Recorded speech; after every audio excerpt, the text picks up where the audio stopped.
Calculate delta H for the reaction sulfur reacts with oxygen to form sulfur dioxide from the following data। आपके पास students दो equations given है, आपने delta H calculate करना है।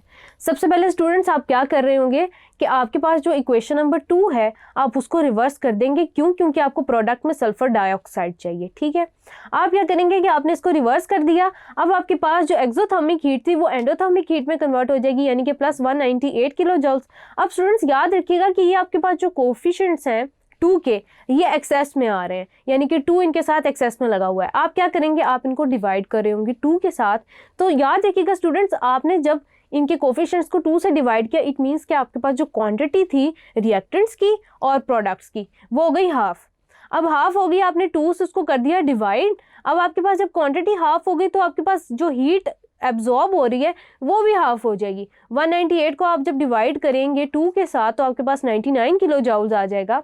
उसके बाद स्टूडेंट्स आपने क्या करना है कि आपने दोनों इक्वेशन, जो रिजल्टिंग इक्वेशन है आफ्टर सोल्यूशन, आपने दोनों को क्या किया, ऐड किया। आपके पास सल्फर ट्राइऑक्साइड और ट्राइऑक्साइड यहाँ पे कैंसिल हो जाएगा, ऐड करेंगे S + O2 gives us SO2 और डेल्टा H आप उसी हिसाब से कैलकुलेट करेंगे। -395.2 किलो जूल से सब्ट्रैक्ट हो जाएगा 99 किलो जूल्स, तो आपके पास आंसर आ जाएगा -296.2 किलो जूल्स।